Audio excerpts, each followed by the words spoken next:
What's going on, everybody?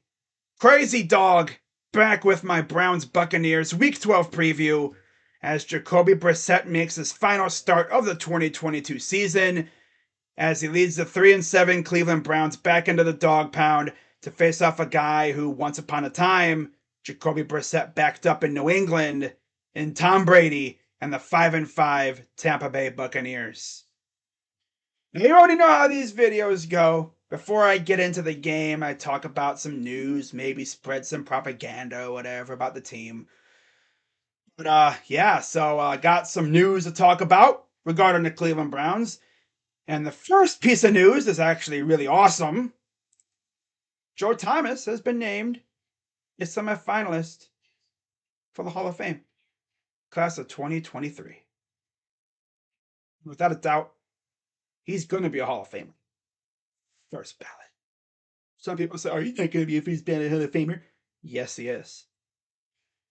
He's one of, if not the best, offensive lineman ever. Dude did not miss a snap from his rookie year until he unfortunately got hurt at the game I went to, mind you, when we went 0-16. Yeah, how about that? His final game ever as a pro, I was there. Dude hurt his, I think, arm. And at first I thought, oh, he'll be fine. He'll be back out there. No problem. Turns out he would never play another snap again. Well, I guess if there was one thing, I went to his final game as a pro. And I might honestly have to go to the Hall of Fame ceremony because it makes sense, right? You know, I went to his final game as a pro, so I mean, it would make sense that I go, hopefully, possibly, maybe, to the induction ceremony. That would be awesome. But I'll have an update on that when the time comes because I'm really thinking about it. I'm not gonna lie. Now, for some propaganda. We love propaganda. But this is mainly offensive propaganda. First little piece is this from my guy Hayden Grove on Twitter. Shout out to Hayden. And I quote, Jacoby Brissett is 6th in the NFL in QBR. Okay? Nick Chubb is 4th in the NFL in rush yards. Man, he's really fallen off. Thanks, Stefanski. Mike Cooper is 4th in the NFL in receiving touchdowns. That's actually shocking to me. All a testament to the job Kevin Stefanski has done with the offense. Yep. Unfortunately, it takes more than that to win football games. Facts. Mainly from the other side of the ball, which I'll get to that in a minute. My second piece of propaganda is this. Well, it's not really propaganda, it's more slander. The Browns are 31st in the NFL in points allowed per game with 26.9. They're 10th in points per game with 24. Okay, so they score a lot of points, but surprise, surprise, they give up a lot of points too. Thanks a lot, Joe Woods. Yeah. And then my third little piece here. The Browns are 29th in takeaways with 8 in 10 games. You wonder why every week when I do my preview, I talk about forced turnovers. That's why. Because we haven't really been able to do that. I believe the last turnover we forced was in the Bengals game. Yep. That was the last time we forced a turnover. Of course. 8 turnovers in 10 games. Once again, thanks, Joe Woods, you freaking loser. How have we not fired him yet? I mean, what's going to happen, guys? Because Kevin did the same thing last year with Baker. He's going to wait until we're eliminated from playoff contention. He's going to wait until then, to fire Joe Woods when we're already out. And who knows when that'll be? Maybe next week? A couple weeks? I can fire him now.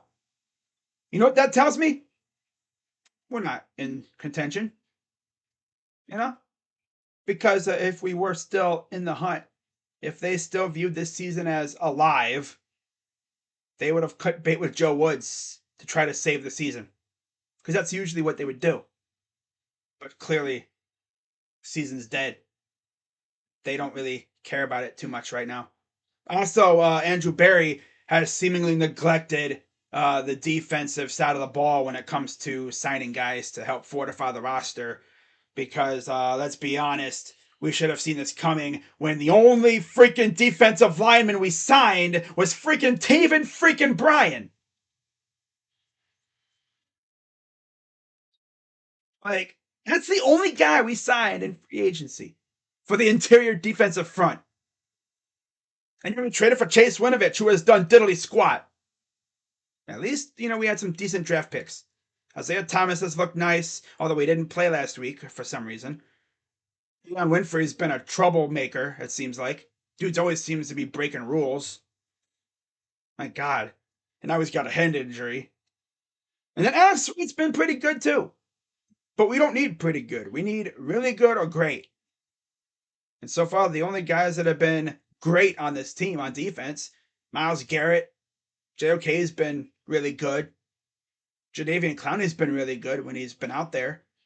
Newsom's been all right. I don't know why we moved him inside to the slot. Should have kept him on the outside where he belongs. But, they like to mess with things. I don't get Joe Woods, man. I really don't. Now, let's get on to some other stuff. I did find this, too, on Twitter today from PFF.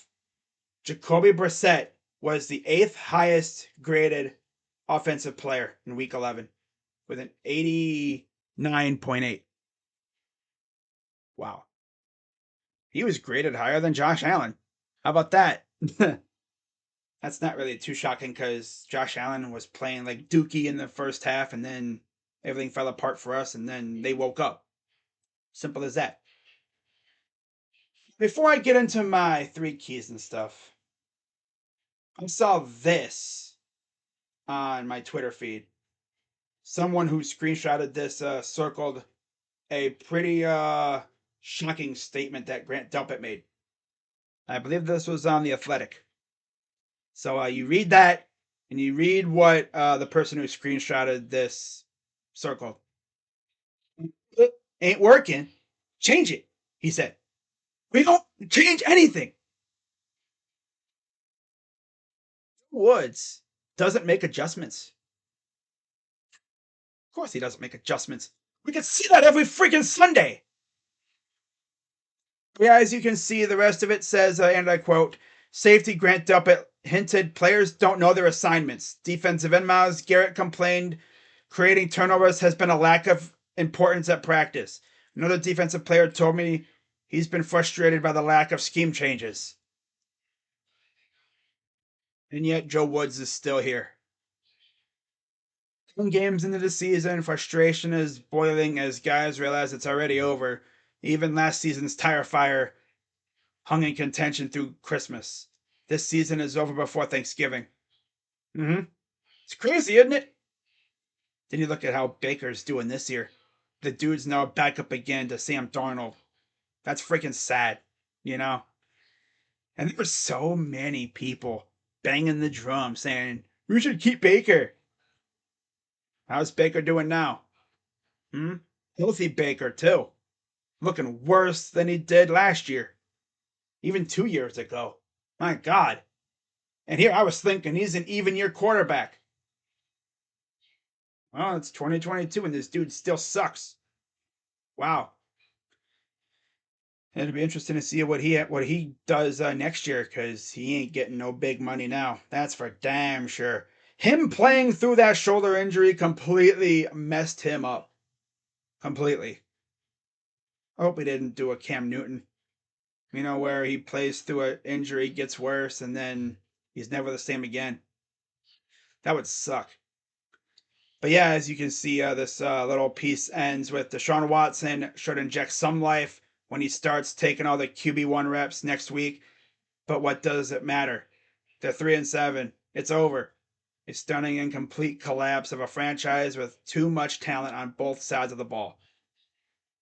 And if you ask me, The moment this season ends, when the clock hits all zeros at Heinz Field, week 18, or not Heinz, Pepper Shore Field, week 18 against the Steelers, I better freaking see a tweet from Rappaport or Schefter, or even one of our beat writers saying the Browns are parting ways with Joe Woods and Mike Prefer. Because those two guys really need to be gone. Offensive staff can stay, but we need to essentially clean house on the defensive side of the ball. I don't know of any coaches on the defensive side that deserve to stay. I mean, Chris Kiffin hasn't done a bad job, but I mean, it's up to him to get the other guys to actually ball out. And so far, only a couple guys are balling out. And two of them are rookies. It's pretty sad. And they really don't play a whole lot either. Freaking Isaiah Thomas and Alex Wright. Other than that, Miles and Clowney are carrying the defensive front again. Freaking Chase Winovich, where's he been? Nowhere. I mean, the dude literally just came back off of injury, and yet we decided, hey, let's give him Isaiah Thomas's snaps. Well, how about we just say screw that and get rid of Chase, because he ain't doing shit for us. I know we traded him for Mac Wilson. We got him for Mac Wilson, but yeah, trade scrub for scrub. We really thought a change of scenery would help him be better. Still garbage. Still garbage. And better yet, he's a Team Up North player too. Well, at least if we whoop the crap out of the Team Up North this Saturday, we can troll the crap out of him. I'm sure Denzel will. That's for sure. But anyways, let's get into my 3 keys to victory. And yes, I do think we have a small chance to win this game. But essentially, my 3 keys are, as always, get after Tom Brady, get the offense rolling, which hasn't been a problem. But key number 3, force turnovers, which we haven't really done. Like I literally just said, 8 turnovers in 10 games, and take care of the ball, which we've done pretty good at. We had a fumble here and there. Jacoby has done a good job of taking care of the ball when he's not throwing interceptions late in games that would cost us victories. But he's done better. He's looked good. Offense has looked good. Defense looks like absolute garbage, though. All around. They need to do a whole ass remodel of the defense. Both coaching and players. I expect them to really clean house on defense. Like I said, both coaching and players. There's going to be a lot of players getting cut after the season. This is essentially an audition for the guys now. Earn your spot on this damn team. Because if you look like garbage, you're gone. We'll see what happens. Some of the players have started to show up, especially Grant. He's looked better. Now, John Johnson, on the other hand, he takes plays off. Of course. Harrison, I haven't said his name in weeks. I don't know where he went. I mean, I actually got to see him in action against the Bills when he damn near had that onside kick.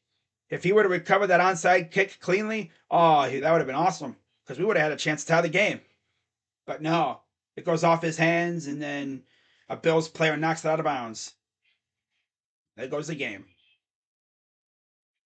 My players to watch: Nick Chubb and Amari Cooper.